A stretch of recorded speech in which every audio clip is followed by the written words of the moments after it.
훈련받은 것을 보고 바나바는 같이 데리고 가도 되겠다라고 판단을 했지만 바울은 아직 안 된다라고 한 거죠. 그래서 이 문제를 가지고 서로 갈등을 하다가 결국은 심하게 싸웁니다. 성경에 보면 심하게 다투었다고 그러는데 믿음의 사람들도 일을 하다 보면 심하게 다툴 때가 있는 거예요.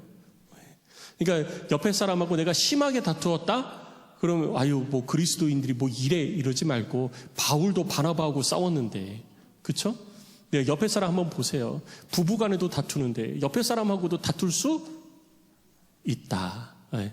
옆에 사람하고 마음이 안 맞아가지고 갈등이 생길 수 있다. 그래도 뭐 해야 된다? 네, 그래도 주의 일을 감당하기 위해서 노력해야 된다. 그러니까 우리는 사람과 사람 사이에서 교회 안에서 갈등이 생긴 다음에 에이 나 몰라 신앙생활 안 해 하고 신앙을 접어버리는 경우가 있는데 그러면 안 됩니다. 바울도 바나바와 심히 다투어서 함께 하지는 못하지만 신앙생활 하는 데 있어서는 열심을 냈던 두 사람이었던 거예요. 여러분 이와 같이 우리들이 하나님 앞에서 어떻게 신앙생활을 하는 것이 옳은지 우리 자신을 돌아볼 수 있어야 되는 것입니다. 그래서 결국 바나바는 자기 조카 마가 요한을 데리고 1차 사역 때 첫 번째 방문지였던 구브로를 향해서 출발을 합니다. 그래서 구브로를 향해서 다시 바나바는 이 마가 요한을 데리고 출발을 하고 그 이후에는 어떻게 됐는지 기록이 사도행전에 없어요. 사도행전에 기록이 없다고 해서 바나바가 사역을 안 한 건 아닙니다. 왜냐하면 사도행전의 저자는 누가예요. 근데 누가가 누구랑 동행을 했느냐? 바울하고 동행을 했습니다. 그래서 바울하고 동행을 하다 보니까 바나바가 어떻게 사역했는지는 몰라요. 그래서 사도행전에 기록이 없는 것입니다. 마가 요한이 바나바와 함께 사역했던 내용들을 기록을 해서 성경으로 남겨놨었으면 참 좋았겠는데 마가 요한도 기록을 안 해놨던 것 같아요.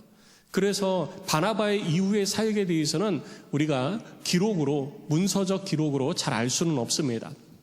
그렇지만 바울의 사역의 내용에 대해서는 누가를 통해 가지고 기록이 명확하게 되어져 있어서 우리가 사도행전이라는 책을 통해 가지고 그 내용을 알 수 있게 된 것입니다. 그래서 바울은 바나바와 헤어지고 나서 바나바가 구브로로 마가 요한을 데리고 출발을 하고 바울은 싸웠는데 그 사람이 간 곳에 또 가고 싶어요. 가고 싶지 않죠. 그래서 어디로 가느냐? 북쪽으로 올라갑니다. 북쪽으로 올라가는데 바울도 혼자는 가기 못하니까 실라라는 사람을 같이 동행해서 데리고 갑니다. 그래서 실라를 데리고 자기의 고향인 다소를 거쳐서 1차 사역의 제일 마지막 방문지였던 루스드라로 올라가는 거예요. 다소를 거쳐서 루스드라로 올라가고 루스드라를 거쳐서 이고니온으로 갑니다. 그런데 루스드라와 이고니온을 다니는데 자꾸 소문이 들리는 거예요. 무슨 소문이 들리냐면 신앙생활 정말 잘하는 괜찮은 사람이 있다. 막 이런 칭찬하는 소리가 계속 들리는 거예요. 그래서 바울은 궁금했죠. 누굴까? 도대체 누구를 이렇게 사람들이 좋은 그리스도인이라고 칭찬하는 것일까? 그럴 때 여러분들이 손을 들고 접니다. 그럴 수 있어야 돼요. 그렇죠? 여러분 손을 들고 접니다. 그럴 수 있어야지 되는 거예요. 근데 바울은 소문을 딱 듣자고 하는데 딱 만나봤어요. 만나봤더니 20대 약관의 어린 젊은 청년이었던 거예요. 그 청년이 바로 디모데였습니다. 보니까 너무 괜찮아요. 그래서 디모데를 제자로 삼아서 좋은 사역자로 키워야 되겠다 결정을 하고 디모데야 너 나하고 같이 가자라고 제안을 하고 디모데가 함께 하게 되죠. 그래서 그 순간부터 바울하고 실라하고 디모데가 한 팀이 되어져서 이동을 하게 됩니다. 자, 루스드라를 지나서 이고니온에서 디모데를 합류시키고 그리고 계속해서 북쪽으로 올라갑니다. 그래서 북쪽에 이 갈라디아 지역과 그리고 부르기아 지역으로 해가지고 쭉 올라가서 비두니아 쪽으로 더 올라가려고 했어요. 비두니아가 더 위쪽에 아시아 북쪽 끝입니다. 비두니아로 올라가려고 했는데 가려고 하는데 자꾸 성령이 길을 막는 거예요. 성령이 길을 막으니까 바울이 올라갈 수가 없어서 서쪽 끝으로 이동을 합니다. 그래서 서쪽 끝으로 이동을 하는데 그 끝에 드로아라는 항구 도시가 있었어요. 그래서 드로아의 항구 도시로 이동을 해가지고 거기서 길이 자꾸 막히니까 하나님 앞에 기도를 했죠. 하나님 어떻게 해야 합니까? 어떤 것이 주님의 길입니까? 가르쳐 주옵소서. 기도하는데 하나님께서 성령을 통해서 바울의 눈을 열어 환상을 보여주십니다. 그 환상 속에 한 남자가 저 바다 건너 마게도냐 지역에서 손을 들어 손짓을 하면서 건너와서 우리를 도우라라고 손짓하는 환상을 보게 되어지는 거예요.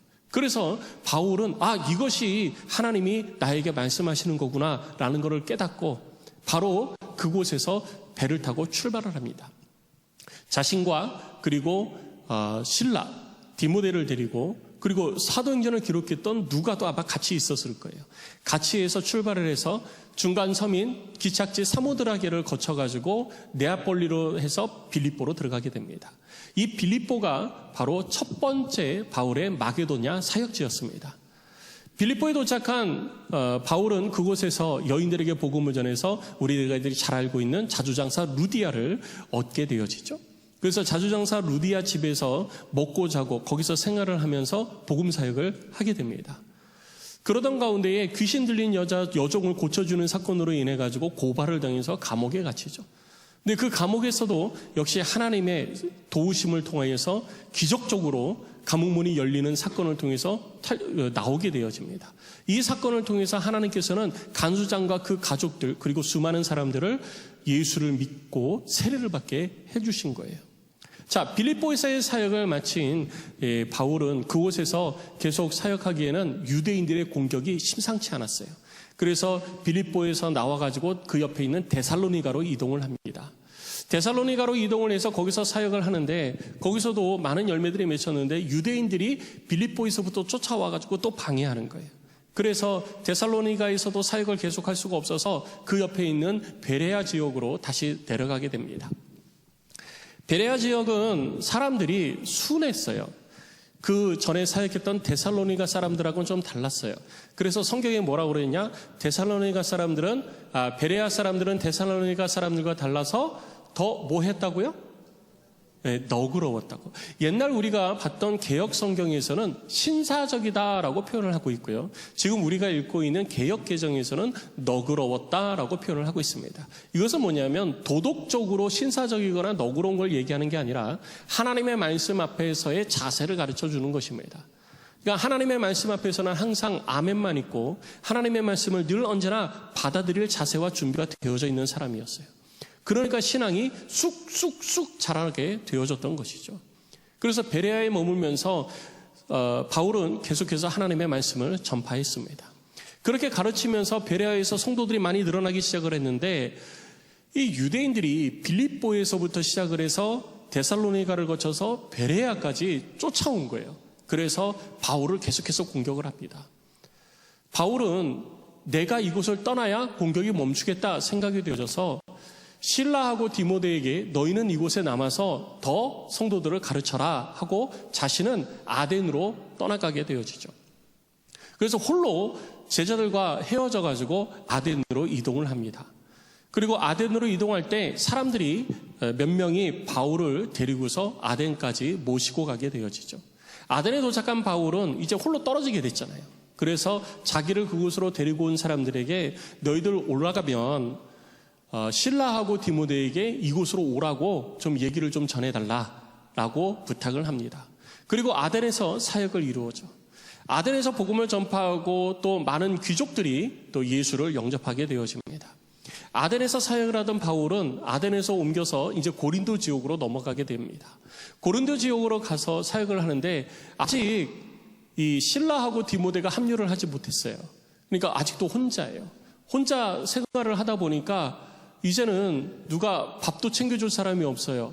이제 홀로 떨어져 버린 거예요. 돈도 떨어졌어요.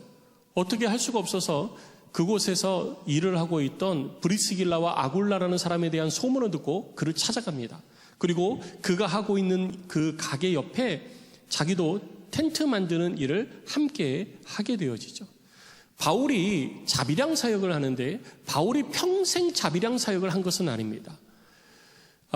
성교비가 떨어지고 주예를 해야 되는데 모든 것이 끊어져서 더 이상 주예를 할 수가 없어서 주예를 하기 위한 돈을 마련하기 위해서 바울이 자비량 사역을 했던 것이지 그 이후에 바울이 그곳에서 텐트를 만들어서 파는 일을 하고 있을 때 실라하고 디모데가 고린도로 내려와요. 함께 합쳐지면서 위에서 빌립보 성도들과 그리고 베레아 사람들로부터 받은 선교비와 좋은 소식들이 있었습니다. 성도들이 신앙생활을 잘하고 있다라는 보고를 받게 된 거죠. 그러니까 성교비도 채워지고 그런 기쁜 소식을 들게 되어지니까 더 힘이 나게 되어진 거예요. 그래서 바울은 더 이상 자비량 사역을 할 필요가 없어진 거죠. 텐트를 만드는 일을 더 이상 할 필요가 없어진 거예요.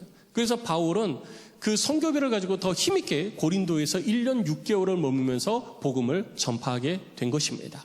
브리스길라와 아굴라가 힘을 합쳐서 이 일을 함께 이루었던 것이죠. 그리고 1년 6개월이 좀 지나고 나서 여러 소동으로 인하여서 바울이 또 고발을 당하고 여러 가지 어려운 일들이 생기게 되어졌습니다.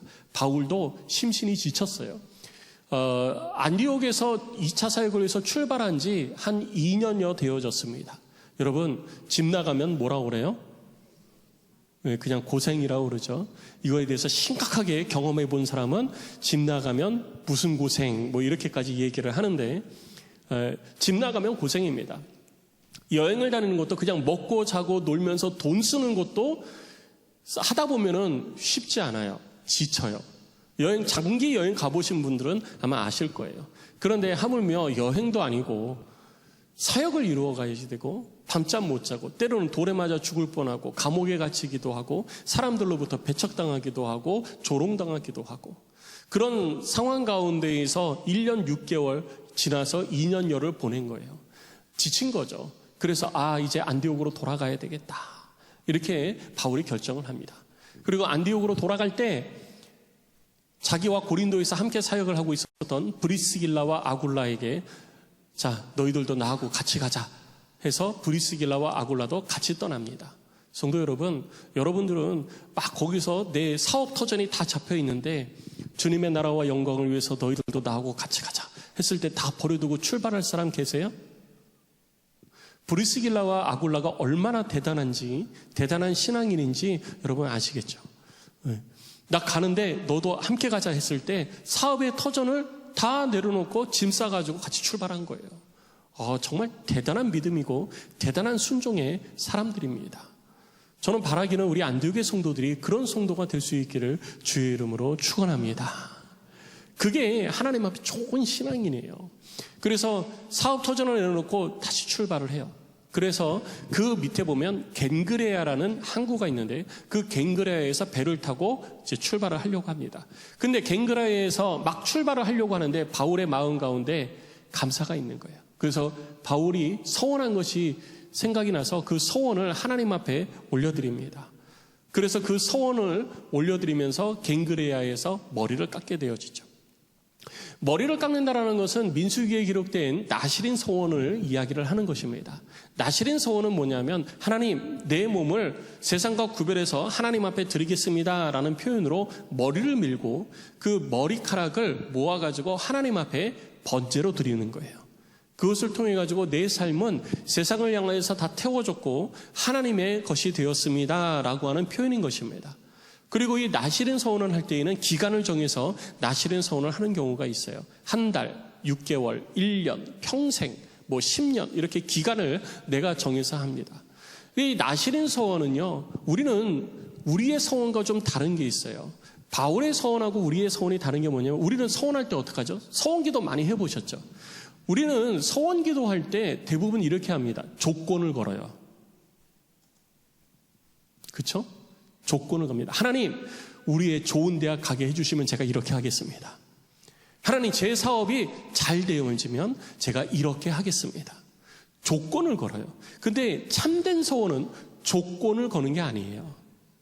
참된 서원은 조건이 아니라 하나님이 내게 베푸시고 나를 통해서 일하신 것에 감사하여서 나 자신을 더 하나님께 올려드리는 거예요. 그리고 조건을 건 미래의 약속이 아니라 서원은 지금 내 삶에서부터 시작되어지는 거예요. 그래서 바울은 서원이 딱 기억이 나니까 어떻게 해요? 안디옥으로 돌아가서 머리 깎아도 되잖아요. 그렇죠? 그리고 조건이 이루어지면 조건이 다 이루어진 다음에 하나님 그때 가서 제가 머리 깎겠습니다. 이렇게 해도 되는데 바울은 자기가 한 것이 딱 생각난 거예요. 그럼 언제 해야 돼요? 지금 해야 되는 거죠. 그래서 바울은 2차 사역에 하나님께서 자기의 걸음을 인도하셔서 1차에 이어서 2차 동안 하나님이 베푸신 은혜가 기억이 난 거예요. 가만히 있을 수가 없던 것이죠. 그래서 하나님 앞에 자기 자신을 더 한 번 더 올려드리겠다라고 서원을 하게 되는 겁니다. 그래서 그 자리에서 머리를 깎은 거죠. 여기 보니까 머리 깎으신 분이 아무도 안 계세요. 아직은 아무도 안 계시는데 지금은 머리 깎을 필요는 없습니다. 그렇지만 우리 자신이 하나님 앞에 서원을 할 때에는 여러분 조건을 거시면 안 돼요. 조건 거시면 하나님 제가 좋은 직장 들어가면 제가 이렇게 하겠습니다. 주를 위해서 이렇게 하겠습니다. 제가 무슨 시험에 합격하면 주를 위해서 이렇게 살겠습니다. 제 기도가 응답되어지면 저는 그때는 이렇게 하나님을 섬겨드리고 이렇게 헌신하겠습니다. 조건을 거는데요. 하나님이 우리를 보시면서 뭐라고 그러실까요? 혀를 차실지 모르겠어요. 네가 감히 나한테 조건을 걸어? 이렇게 하시지 않을까 싶습니다. 서원은요, 내가 하나님 앞에 먼저 되어져야 되는 거예요. 하나님이 내게 조건을 응답하시면 내가 응답하는 게 서원이 아니고요. 내가 먼저 하나님 앞에 나 자신을 드리는 것이 서원이어야 되는 것입니다. 바울처럼 여러분들의 서원 기도도 이제는 달라지시기를 부탁을 드립니다. 그렇게 바울은 자기의 삶을 하나님 앞에 드렸어요. 그리고 갱그레아에서 실라와 디모데 그리고 브리스길라와 아굴라와 함께 출발을 합니다. 출발해서 아시아 지역으로 넘어와서 에베소에 도착을 하게 되어지죠. 바다를 지나서 아시아 지역으로 다시 돌아와서 에베소에 도착을 해서 에베소에 도착한 바울은 함께 이곳에 온 브리스길라와 아굴라에게 너희는 여기 머물러 있어라 라고 얘기합니다. 그 말은 뭐냐면 여기 정착해라 라는 거예요. 여기 정착해라. 누가 물어보더래요. 목사님 어디로 이사 갈까요? 이쪽으로 오십시오. 목사님 그쪽은 집값이 별론데요. 거기 집 사면은 집값 안 오를 것 같은데요. 이렇게 환경을 보면서 우리는 무엇인가를 결정할 때가 있어요. 그런데 저는 환경을 보는 게 아니에요. 목회자가 무엇인가를 권면하고 목사가 무엇인가를 권면하고 지도할 때는요. 집값 올라갈 거 보지 않습니다. 장사 잘 될 거 보지 않습니다. 그게 아니라 그 사람을 통해서 일하실 하나님의 일하실 일들을 보는 거예요. 그리고 그를 통해서 하나님께서 맺혀가실 열매를 보는 것이죠. 그래서 저는 누군가에게 목사님 이사 어디로 갈까요? 그럼 교회 근처로 오십시오 라고 얘기하는 거예요. 목사님은 맨날 교회 떠날까 봐 교회 근처로 오라고 그래. 그게 아니고요. 교회 근처로 오면 신앙이 자라는 거예요. 한 번이라도 더 교회를 가까이 하고 예배를 한 번이라도 더 드리고 목사의 관심의 대상이 한 번이라도 더 되는 것입니다. 그래서 교회 근처로 오라는 것이죠. 그런데 교회에서 조금 멀어져도 신앙생활을 잘해야 되겠다, 잘할 수 있겠다 그런다고 해서 제가 교회 멀리 가라고 하지는 않습니다. 왜냐하면 멀어지면 신앙이 떨어져요. 그래서 항상 교회를 가까이 하는 것이 좋습니다. 그래서 저한테 목사님 어디로 이사 가는 게 좋겠어요? 그러면 답은 이미 답정너라고 그러죠. 답은 이미 정해져 있습니다. 그러니까 교회 근처로 오시는 것이 여러분들의 신앙에 도움이 되기 때문에 저는 교회 근처로 오라는 거지, 교회 근처로 이사 오면 곧 집값이 올라서 여러분 부자 됩니다 이렇게 얘기하지 않습니다. 또 그런 거 보지도 않아요. 생각하지도 않습니다. 그러니까 무엇이 기준인지를 여러분들이 기억하셔야 돼요. 브리스길라와 아굴라에도 바울이 얘기한 게 바로 그거예요. 그래서 에베소에서 브리스길라와 아굴라를 남겨뒀는데 그곳에서 브리스길라와 아굴라가 남겨짐으로 인해서 그곳에서 정착하니까 그 다음에 사도행전에 나오는 거예요. 18장 말미에 뭐가 나오죠? 아볼로를 가르쳐서 아볼로가 좋은 성경교사가 되게 한 것이 브리스길라와 아굴라의 사역이었던 거예요. 그러니까 이렇게 하나님은 바울을 통해서 우리들의 삶 속에서 하나님의 일하심을 이루어가게 되는 것입니다. 그래서 바울은 어쨌든 지금 본문에서는 브리스길라와 아굴라를 에베소에 남겨두고 자기는 에베소에 잠깐 머무르게 됐으니까 거기에서 유대인 회당을 찾아가지고 복음을 전하죠. 유대인 회당을 찾아가서 복음을 전하니까 유대인들이 그 복음을 바울을 통해서 전파되어지는 복음을 더 오래 듣고 싶은 거예요. 더 많이 듣고 싶었어요. 그래서 여기도 머물러 있어달라 그랬는데 바울은 지금 여기 머무를 계획이 아니었잖아요. 그래서 하나님께서 허락하시면 내가 너희들에게로 다시 올 수 있을지 모르겠다. 내가 다시 돌아올 거다. 이렇게 약속을 합니다. 바울의 일함은요, 항상 이렇게 내 열정이나 내 계획이 있다 하더라도 하나님의 인도하심을 따라가는 거였어요. 주께서 인도하시면 내가 그렇게 하겠습니다. 주께서 허락하시면 제가 그렇게 될 것입니다. 자신의 계획이나 자신의 생각이 있어도요, 항상 주님의 인도하심이 바울의 기준이었던 것이죠. 그래서 바울은 그 자리를 회피하기 위해서 말한 게 아니고요. 정말 하나님의 성령의 인도하심에 내가 순종하여서 성령이 다시 가라 하면 내가 다시 오겠습니다. 이렇게 약속을 한 것입니다. 자, 이렇게 하고 바울은 브리스길라와 아굴라를 에베소에 남겨두고 길을 떠납니다. 그래서 에베소에서 다시 배를 타고 가이사랴로 내려오게 되어지죠. 그래서 에베소에서 가이사랴로 배를 타고 내려와서 가이사랴에서 육로를 거쳐서 예루살렘으로 갑니다. 예루살렘으로 가는 이유는 예루살렘 교회가 어머니 교회잖아요. 한동안 예루살렘 교회를 멀리 했었기 때문에 예루살렘 교회가 안전한지, 괜찮은지, 어려움은 없는지, 성도들은 잘 신앙생활을 하고 있는지를 살펴보기를 원했던 것이죠. 그래서 예루살렘으로 와서 예루살렘 교회를 살펴보고 그곳에서 선교 보고를 하고 예루살렘 교회를 떠나가지고 육로를 통해가지고 자신이 파송되어졌던 수리아 안디옥으로 돌아오게 되어집니다. 자, 수리아 안디옥으로 돌아와서 바울은 이제까지 있었던 2차 사역 가운데에 행하였던 하나님의 일하심을 보고를 하죠. 보고를 하고 거기서 잠시 머물러 있은 다음에 또 길을 떠납니다. 여러분 2년여 동안 여행을 했으면 이제는 좀 쉬고 싶지 않겠어요? 근데 바울은 쉬는 것을 선택을 한 게 아니에요. 그곳에서 또 떠납니다. 왜 떠나요? 2차 사역을 출발했던 거랑 똑같습니다. 왜 떠나냐 하면요. 오늘 23절 말씀에 이렇게 기록되어져 있죠. 갈라디아와 부르기아 땅을 차례로 다니며. 갈라디아하고 부르기아가 어디냐? 여러분 우리가 그 루스드라와 이고니온이 있잖아요. 루스드라와 이고니온 위쪽이 갈라디아, 그 위가 부르기아, 그리고 그 위가 또 다른 아시아 북쪽 지역이에요. 그러니까 이러한 지역을 차례대로 다니면서 뭐 한다고요? 모든 제자를 굳건하게 하기 위해서 길을 떠난 거예요. 바울은 제자를 굳건하게 하는 것이 목적이었다라는 것이죠. 자, 이것이 오늘 본문의 내용입니다. 2차 사역을 마무리하면서 돌아오는 여정이 간략하게 소개되어져 있는데 이 간략한 바울의 귀국 여정을 통해 가지고 우리는 하나님의 일하심을 볼 수 있는 거예요. 오늘 본문을 통해서 하나님의 일하심이 우리들 가운데 나타나는 내용을 잠시 살펴보면요. 먼저 첫 번째, 바울을 통해서 하나님께서는 하나님의 영을 통해서 인도하십니다. 그래서 바울은 항상 성령의 인도하심에 순종하여 자신을 드리는 삶을 살았던 거예요. 바울이 처음에 출발할 때 자신의 열심과 열정, 자신의 계획이 왜 없었겠어요? 자신이 가지고 있는 계획이 있었기 때문에 루스드라와 이고니온을 거쳐서 갈라디아와 부르기아로 올라가려고 했던 거예요. 그쪽으로 올라가가지고 계속해서 사역을 하려고 계획을 다 세웠습니다. 그리고 열심히 노력을 했어요. 근데 길이 막혔잖아요. 내가 이 정도 길 막히는 거 내가 못 들어, 난 열심히 할 거야 그러면서 자기 고집을 피우면서 계속 가려고 하지 않았어요. 길이 막히니까 어떻게 했느냐? 하나님의 뜻이 어디에 있을까? 엎드려 기도하기 시작했던 것입니다. 드로아에서 기도하기 시작했을 때 하나님의 성령이 바울의 눈을 확 열어가지고 마게도냐에서 손짓하며 부르는 환상을 보게 되어지자 바울은 자기의 계획을 전면 수정을 합니다. 이것이 바울의 모습인 거예요. 우리도 신앙생활을 하면서 우리의 열심과 우리들의 열정을 가지고 주를 섬기죠. 그리고 교회를 섬기고 헌신을 합니다. 그런데 그렇게 하던 때에 우리는 성령의 음성에 귀를 기울여서 그렇게 섬기고 활동을 하고 있는지를 돌아봐야지 되는 거예요.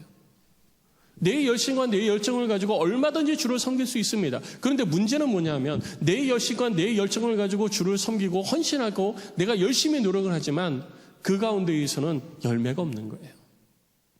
내가 가지고 있는 내 힘, 내 능력 그 이상의 것은 나는 아무것도 할 수가 없습니다. 그래서 우리는 주저앉는 거죠. 내 능력이 여기까지밖에 안 되는구나. 내 힘이 여기까지밖에 안 되는구나. 여러분 신앙생활하고 교회생활하면서 그런 생각 갖지 않으셨습니까? 열심히 내서 내가 교회를 섬기고 성도를 섬기고 열심히 충성했는데 난 여기까지인가 보다. 난 도저히 안 되겠다. 더 이상은 안 되겠다. 여러분 혹시 그런 생각 드신 적 없으십니까? 그것은 내가 내 힘으로 하려고 그랬기 때문이에요. 내 힘으로 했을 때에는 항상 우리는 한계에 부딪히는 것입니다. 그러나 우리 속에 한계를 넘어서 일하시는 분이 우리 속에 일하시는 하나님의 영인 줄로 믿습니다. 그래서 우리는 그 하나님의 영의 인도하심을 받아야지 돼요. 그리고 하나님의 영이 나를 이끌어갈 때 그것을 깨달을 수 있어야지 되고 하나님의 영이 나를 이끌어갈 때는요. 내가 내 계획을 전면 수정할 수 있어야 되는 것입니다. 그래야 우리들의 삶의 길이 평탄해지고 하나님의 인도하심을 내 삶 속에서 경험해 갈 수 있는 것이죠. 그래서 우리는 늘 언제나 성령 충만해야 된다고 말하고 있는 것입니다. 신앙생활을 한다고 해서 늘 성령 충만해지는 게 아니에요. 성령 충만하기 위한 노력이 되어져야 되는 것입니다. 바울도 성령의 인도하심을 받기 위해서 뭘 했습니까? 기도했잖아요. 기도해야 하나님의 성령의 우리들 가운데 인도하심을 깨달을 수 있는 거예요.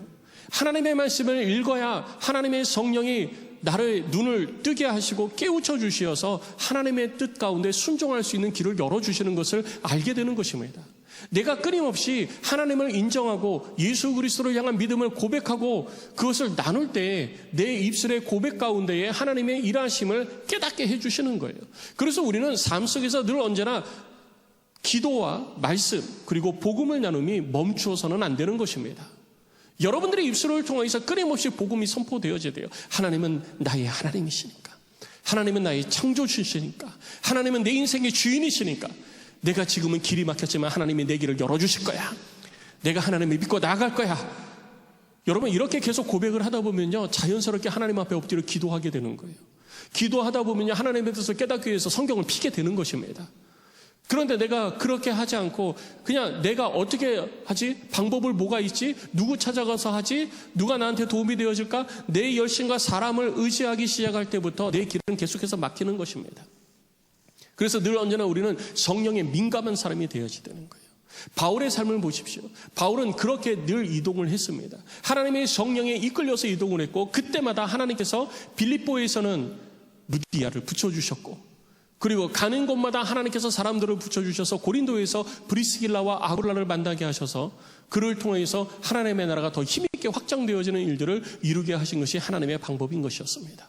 그리고 그렇게 성령의 인도하심을 깨달은 바울은 자기의 머리를 깎고 자기 자신을 하나님 앞에 드리는 결단을 할 수 있었던 것이죠.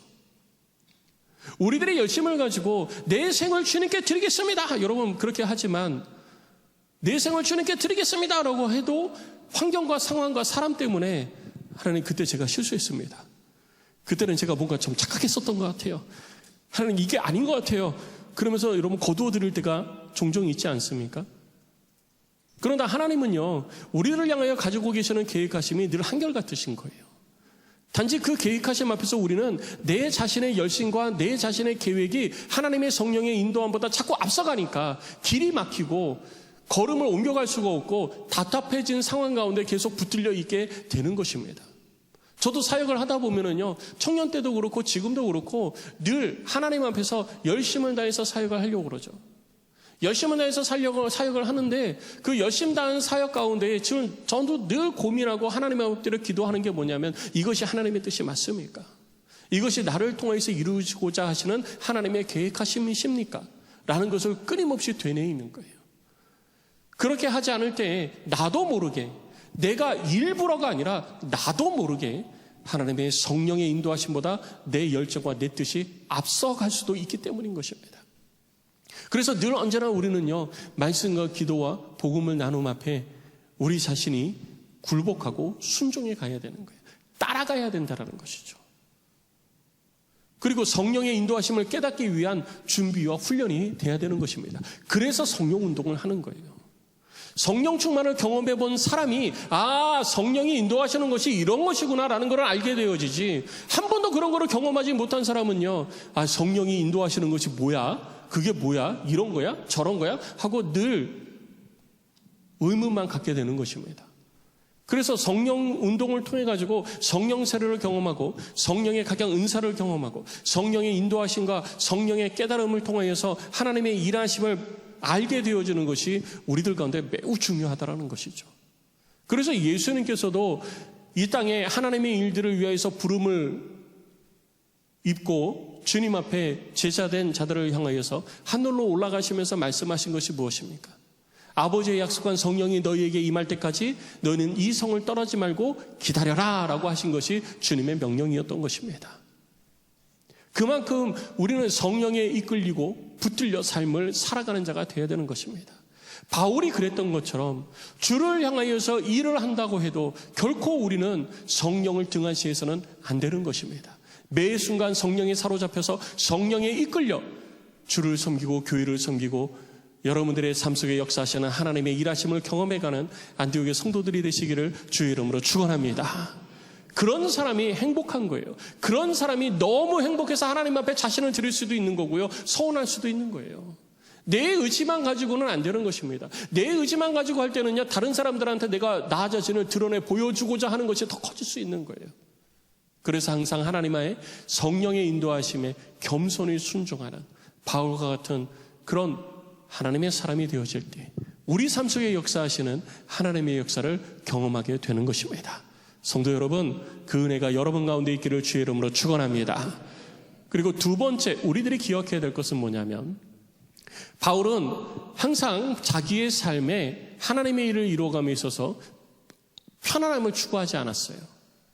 바울은 복음을 전해서 제자를 삼고 훈련시키는 일에 집중했습니다.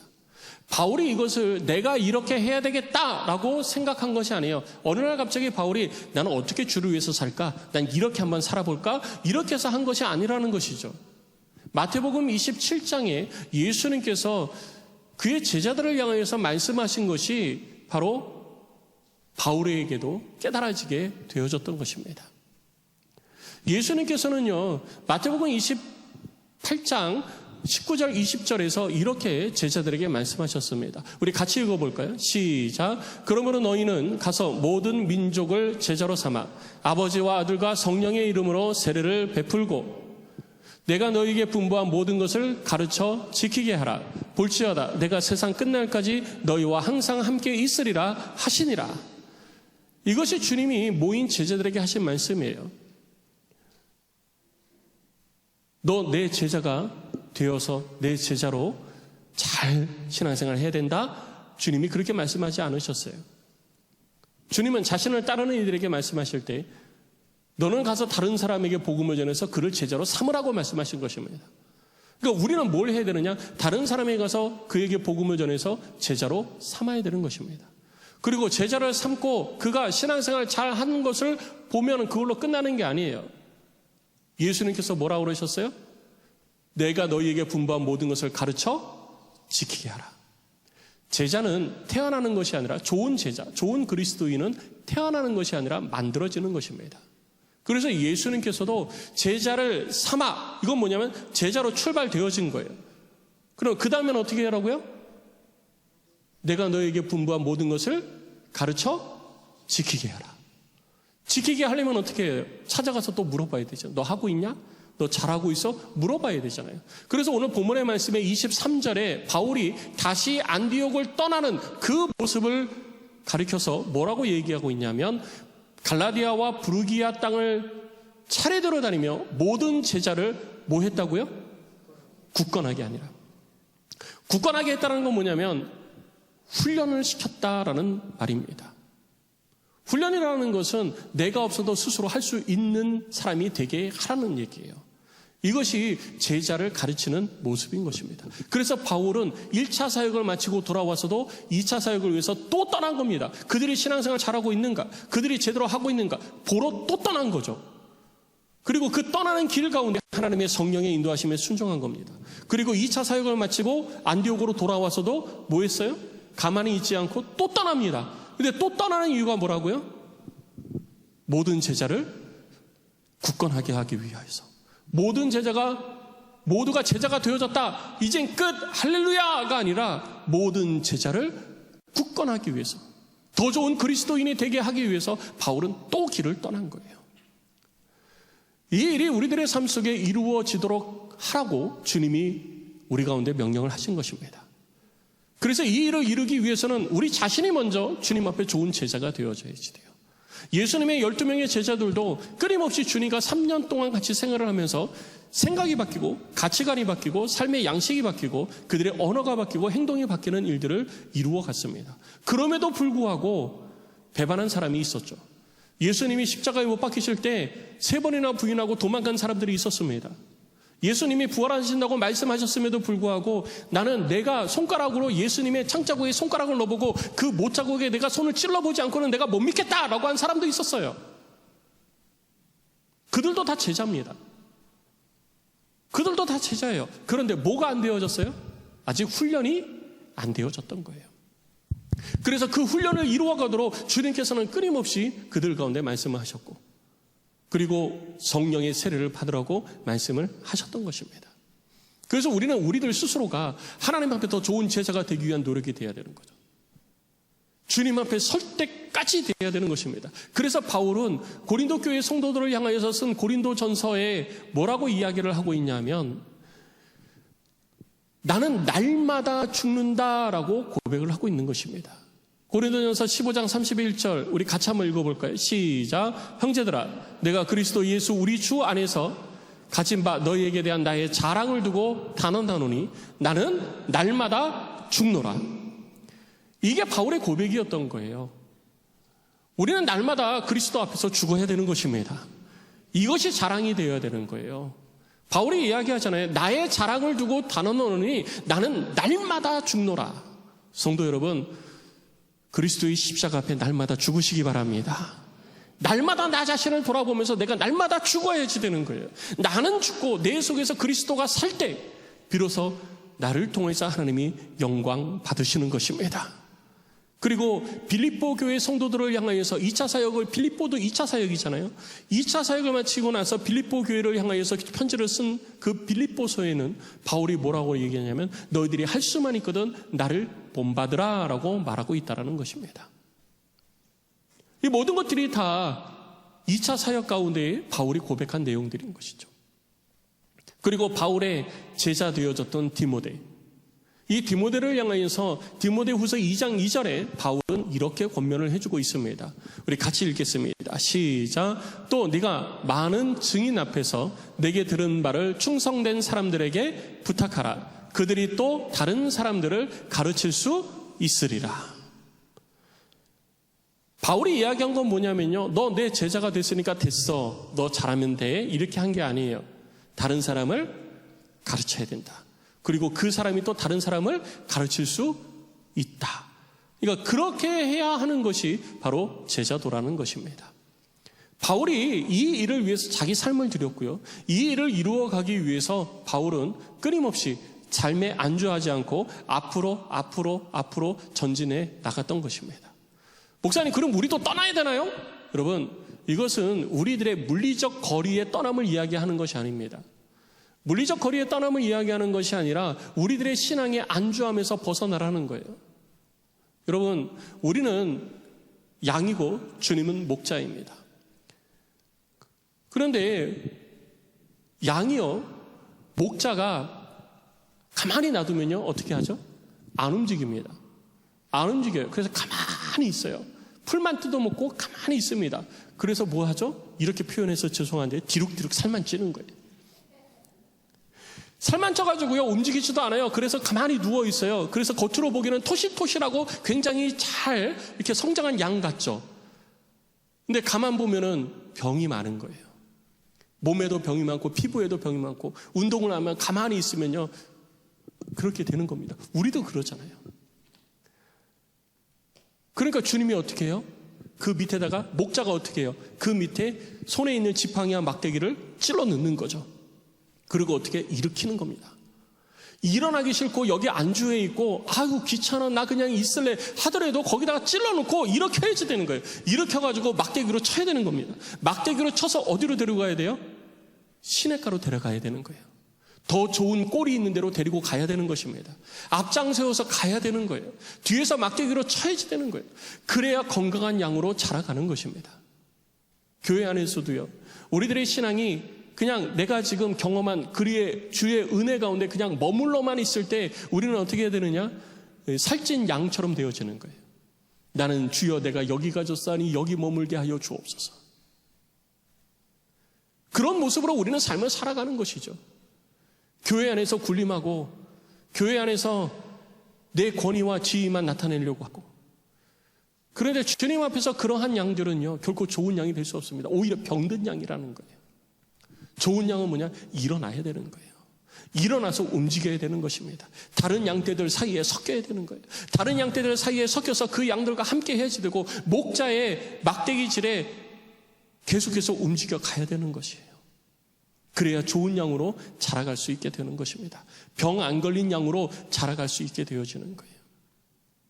우리가 이 땅에서 삶을 살면서 다른 사람을 가르치고 세우는 일, 이 일은 주님께서 우리들 가운데 맡겨주신 것입니다. 그냥 안주하려고 하지 말고 일어나 걸어가시기 바랍니다.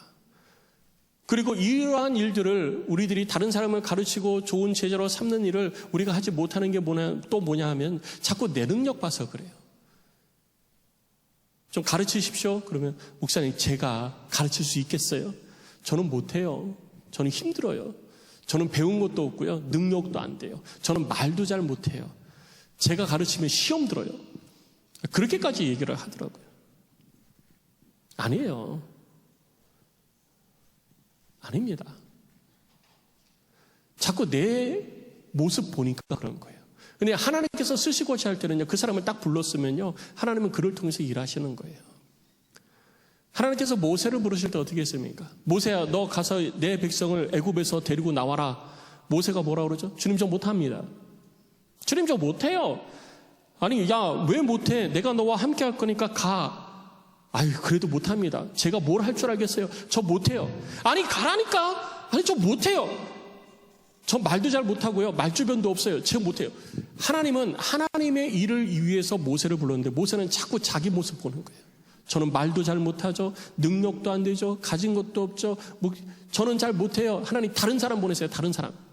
그런데 하나님은 모세를 쓰기로 결정을 하셨잖아요.